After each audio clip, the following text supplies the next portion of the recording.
Cylinder தட்டுப்பாடு தொடர்பாக தலைமைச் செயலர் முருகானந்தம் இன்று மாலை ஆலோசனை நடத்துகிறார். தொலைநோக்கு திட்டம் காண்பவர் நரேந்திர மோடி, தொழிற்சாலை பெருக செய்தவர் நரேந்திர மோடி, விலைவாசி குறைய செய்தவர் நரேந்திர மோடி, வேலை வாய்ப்பு நமக்கு தந்தவர். எங்கடாவ இந்த ஏரியாவில் அங்க இருக்கான், அவன் மட்டும் என் கல்ல மாட்ட வெட்டாம விட மாட்டேன். ஒரு அரசியல் கட்சி தலைவர் சொன்னாரு, ஒரு வருஷத்துக்கு 6 சிலிண்டர் இலவசமா தரேன் அப்படின்னு சொல்லி சொன்னாரு. 6 கேஸ் சிலிண்டர்கள் கட்டணமின்றி வழங்கப்படும். நாடு முழுவதும் சிலிண்டர் தட்டுப்பாடு ஏற்பட்டிருக்கக்கூடிய நிலையில் விறகடுப்புக்கு ஹோட்டல்கள் மாறியிருக்கின்றன. மேலும் வீட்டு உபயோக சிலிண்டர் முன்பதிவை நிறுவனங்கள் ரத்து செய்ததால் மக்களும் அவதிக்குள்ளாகி இருக்கிறார்கள். அவர் என்ன வாயில சொன்னாருன்னு தெரியல. கேஸ் சிலிண்டர் பிரச்சனை தட்டுப்பாடு இப்ப பெருசா போயிட்டு இருக்கு. 6 கேஸ் சிலிண்டர்கள் கட்டணமின்றி வழங்கப்படும். பஞ்சாயத்தடா முடிச்சு பாரு, நமக்காக அம்பட்டு பெண்ணும் பிள்ளை குட்டியோட வெயில்ல காத்து கிடக்குறாங்களே. ஏற்கனவே சென்னை போன்ற முக்கிய நகரங்களில் வணிக சிலிண்டர்கள் தட்டுப்பாடு இருப்பதாக கூறி சில ஹோட்டல்கள் நிர்வாகம் உணவுகளை கட்டுப்படுத்தி இருக்கிறது. இதுக்கெல்லாம் யார் காரணம் தெரியுமா? 6 கேஸ் சிலிண்டர்கள் கட்டணமின்றி வழங்கப்படும். சமையல் எரிவாயு தட்டுப்பாடு தமிழ்நாடு முழுவதும் பெரும் பிரச்சனையாக உருவெடுத்திருக்கிறது. என்ன டயர் பஞ்சர் ஆகி போச்சு? 6 கேஸ் சிலிண்டர்கள் கட்டணமின்றி வழங்கப்படும். நல்ல காரியத்துக்கு போகும்போது சில தடங்கள் வரத்தான் செய்யும். இதையெல்லாம் பார்த்தா நடக்குமா? சென்னையில் வீட்டு பயன்பாட்டு சிலிண்டர் புக் செய்வதில் சிக்கல் ஏற்பட்டுள்ளதாக தகவல் வெளியாகியுள்ளது. என்ன செருப்பு அருந்து போச்சு, 2வது தடங்களும் ஆகி போச்சே. 6 கேஸ் சிலிண்டர்கள் கட்டணமின்றி வழங்கப்படும். சக்சஸ். அமெரிக்கா, இஸ்ரேல் மற்றும் ஈரான் இடையிலான போர் காரணமாக இந்தியாவின் சமையல் எரிவாயு இறக்குமதி சங்கிலியில் பெரும் பாதிப்பு ஏற்பட்டுள்ளது. என்ன ரத்த காவல்லாம் வாங்குது? 6 கேஸ் சிலிண்டர்கள் கட்டணமின்றி வழங்கப்படும். நாடு முழுவதும் சிலிண்டர் தட்டுப்பாடு ஏற்பட்டிருக்கக்கூடிய நிலையில் விறகடுப்புக்கு ஹோட்டல்கள் மாறியிருக்கின்றன. மேலும் வீட்டு உபயோக சிலிண்டர் முன்பதிவை நிறுவனங்கள் ரத்து செய்ததால் மக்களும் அவதிக்குள்ளாகி இருக்கிறார்கள். 6 கேஸ் சிலிண்டர்கள் கட்டணமின்றி வழங்கப்படும். எதுக்கெல்லாம் அதிகமா கேஸ் நீங்க பயன்படுத்தி குக் பண்ணுமோ அதையெல்லாம் நிறைய ரெஸ்டாரண்ட்ஸ், நிறைய ஹோட்டல்ஸ் ஸ்டாப் பண்ணிட்டாங்க. சார் என்ன சொல்ல வரீங்க? என்ன பிரச்சனை நம்ம ஊர் மக்கள்னா, இந்த நியூஸ் தெரிஞ்சவொடனே எல்லா சிலிண்டரை ஸ்டாப் பண்ண ஆரம்பிப்பாங்க. தட் இஸ் ஏன் குக் பண்ணி தான் சாப்பிடணுமா? there are methods we can eat without cooking. இதோ பார், அறிவை மட்டும்தான் பயன்படுத்த வேண்டும், ஆயுதத்தை பயன்படுத்த. ஃப்ரூட்ஸ் வாங்கி சாப்பிட்டுக்கலாம், வெஜிடபிள்ஸ் வாங்கி சாப்பிட்டுக்கலாம். ரொம்ப நாள் சஸ்டெயின் ஆக முடியாது. ரைட், முடியும். நம்மளுடைய என்னமா நம்மள இண்டக்ஷன் ஸ்டவ் மக்களாம் வெக்கமே இல்லையாடா? சோறு தானே திங்கிற. எரிச்சல் வருது உனே, நான் கெட்ட வாரத்துல திக்கி போடுவேன். அப்புறம் பெத்தம் கொதிக்குது உன்னை பார்க்க. 6 கேஸ் சிலிண்டர்கள் கட்டணமின்றி வழங்கப்படும்.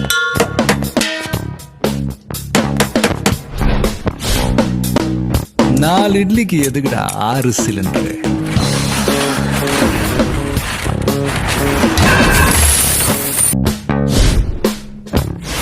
சென்னை அதன் சுற்றுவட்டார பகுதிகளில் உள்ள பெட்ரோல் நிலையங்களில் வாகன ஓட்டிகள் குவிந்தனர். மனுஷனாடா நீங்க எல்லாம்? சத்தியம் என்ன பண்றீங்க? இது கேஸ் தீர்ந்து போச்சு போஇருக்குடா, பத்த மாட்டேங்குது. ஜெய் ஸ்ரீராம் சொல்றா. ஜெய் ஸ்ரீராம் சொல்லு. ஜெய் ஸ்ரீராம், ஜெய் ஸ்ரீராம். மாப்ள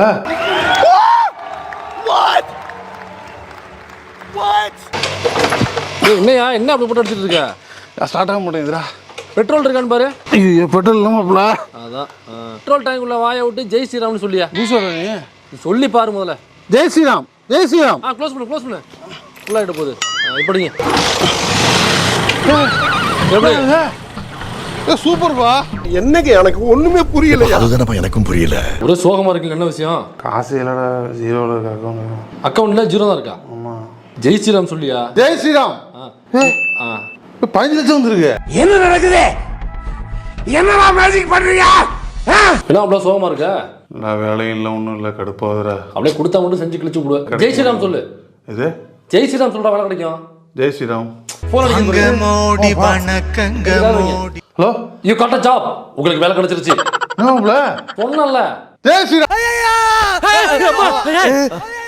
என்னடா பழைய பிளேட்ல பைல்ஸ் ஆபரேஷன் பண்ண மாதிரி இப்படி கத்தின்னு ஓடுறான். திடீர்னு ஹோட்டல் முதலாளிங்கெல்லாம் வந்து எங்க கிச்சனுக்குள்ள போய் நாங்க எட்டி பார்த்தோம், எல்லா கேஸ் சிலிண்டரும் தீர்ந்து போச்சு அப்படின்னு குய்யோ முறையோன்னு ஒப்பாரி வச்சாங்க.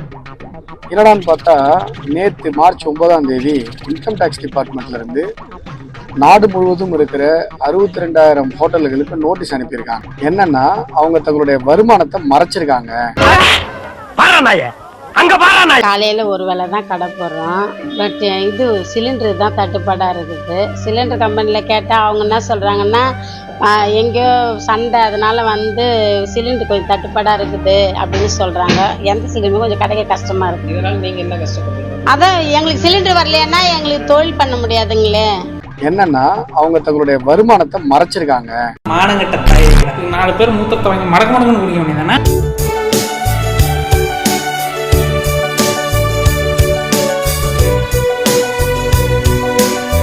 டேய், இது எப்படி இருக்கு தெரியுமா?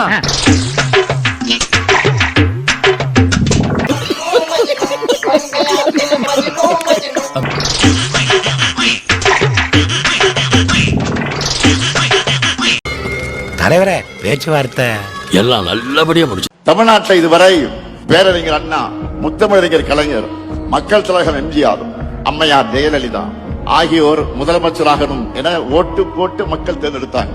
நல்லா கவனிங்க, மறுபடியும் சொல்றேன். பேரறிஞர் அண்ணா, முத்தமிழறிஞர் கலைஞர், மக்கள் திலகம் எம்ஜிஆர், அம்மையார் ஜெயலலிதா ஆகியோர் முதலமைச்சராகணும் என ஓட்டு போட்டு தேர்ந்தெடுத்தீங்க.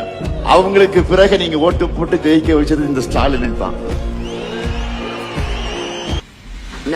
நான் முதலமைச்சராக என்று கனவில் கூட நினைக்கவில்லை. உங்களை போல் நான் அமர்ந்திருந்து கொஞ்சம் கொஞ்சமாக தவழ்ந்து தவழ்ந்து உயர்ந்த பதவிக்கு வந்தேன். நான் ஒரு முளை கயிறு தருகிறேன், அதை வாங்கி கொண்டு போய் ஒத்த புளிய மரத்தில் தூக்கில் தொங்குங்க. 10 வருஷமா 10 லட்சம் கடன் வச்சிருக்காங்க. 10 லட்சம் கடன் வச்சிருக்காங்க. 50 லட்சமா ஆட்சி அமைச்சு இந்த 10 லட்சம் கடனை என் தளபதி வந்து ஒழிச்சா போதும், எல்லா தமிழ்நாடும் தரமாயிடும். ரொம்ப நேரம் நல்லா பேசிக்கிட்டாரையா. ஓம் சக்தி பராசக்தி டிஎம்கே ஒரு தீய சக்தின்னு விஜய் சொல்றாருல, அதை எப்படி பாக்குறீங்க? ஓம் சக்தி பராசக்தி திருஷா சித்திய ஃபர்ஸ்ட் அவரை சால்வ் பண்ண சொல்லுங்க. அந்த வலிமை, மன வலிமை நம்ம தலைவர்கிட்ட இருக்கு. நான் பதிவு பண்றேன். எல்லாருமே ஹோல் யூனிட்டே கொஞ்சம் ரொம்ப ஆடி போய் தான் இருக்கும், அதிர்ச்சியில் இருக்கும். இதை வந்து நாங்கள் மாண்புமிகு தமிழக முதல்வர் அம்மா அவர்களை சந்திக்கணும்னு சொல்லிட்டு ஒரு அப்பாயின்மெண்ட் கேட்டிருக்கோம். கவலைப்படாதீங்க, 60 நாள் எஃப்ஐஆர் திருப்பி டெலீட் பண்ணிடல நம்ம கவர்மெண்ட் வந்த உடனே. அதை பத்தி கவலைப்படாதீங்க. குப்பரப்படுக்க வச்சு முதுகு மேல நடத்துறோம் பையல. ஒன்ன மாதிரி எத்தனை கீரி குட்டிகளை நான் பாத்திருக்கேன்.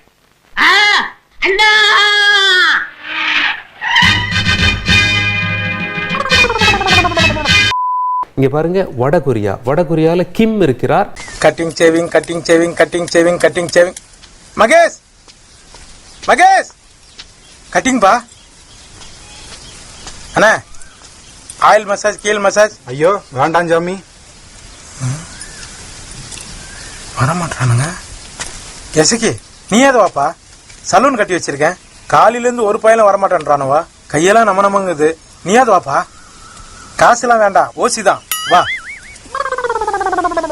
அங்கே கிம் என்ன பண்றாரு, அமெரிக்கா நீங்க மட்டும்தான் ஏவுகணை சோதனை எல்லாம் பண்ணி வீடியோ ரிலீஸ் பண்ணுவீங்களா? நான் கூட தான் வீடியோ ரிலீஸ் பண்ணுவேன். எங்களுடைய ஏவுகணை சோதனை எப்படி இருக்குன்னு பாருங்கன்னு சொல்லி ஒரு வீடியோ ரிலீஸ் பண்ணியிருக்கார்.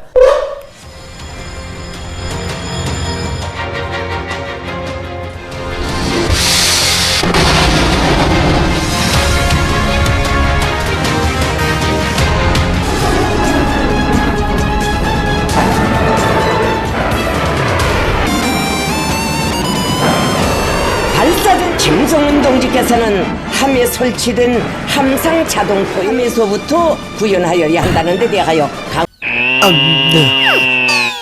டேய், இவன் வேற என்ன ரொம்ப டார்ச்சர் பண்றான்டா. ஸ்டார்ட் பண்ணு.